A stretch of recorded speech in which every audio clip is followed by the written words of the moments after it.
I'm sitting here talking to Liz and she's yawning. Liz and Scotty in the morning. This is not a new issue. Why is the word new? This is where I'm getting confused. Okay.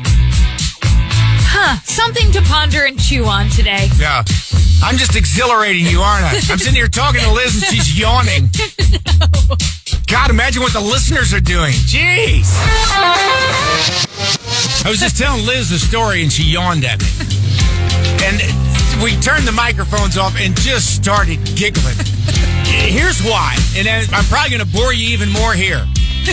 But you know what? I find this interesting. We are at a really cool part in radio. We're hosting a radio station right now. Liz and I have much more leeway to just kind of sit back and have a conversation with you listening, and you guys calling and just talking and trying to connect. Connection is a big word. Engaging is a big word right now.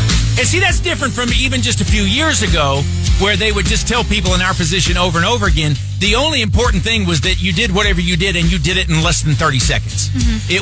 It was get in, get out. People don't have time for this. And it still is that to a point. But the smart people in the industry have said, as long as you are engaging, it doesn't really matter how long that you're talking. We don't have a stopwatch in here saying, okay, we've got to get this done in 60 seconds.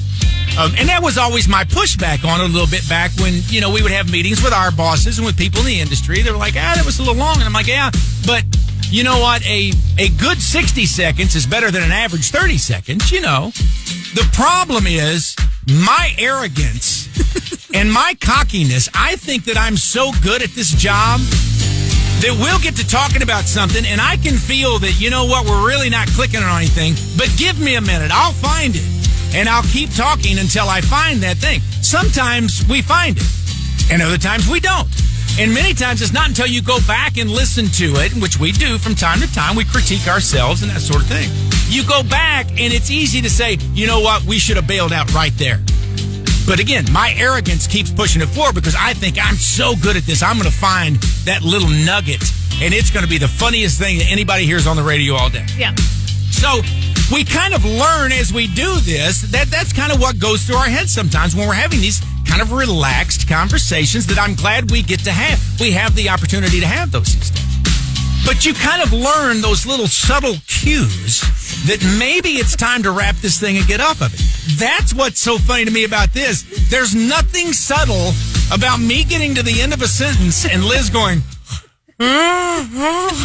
like, there could not be any bigger of a sign. The Lord couldn't come down himself and smack me on the head and go, Scotty, shut up. It's not interesting anymore. Then Liz looking me square in the eyes going,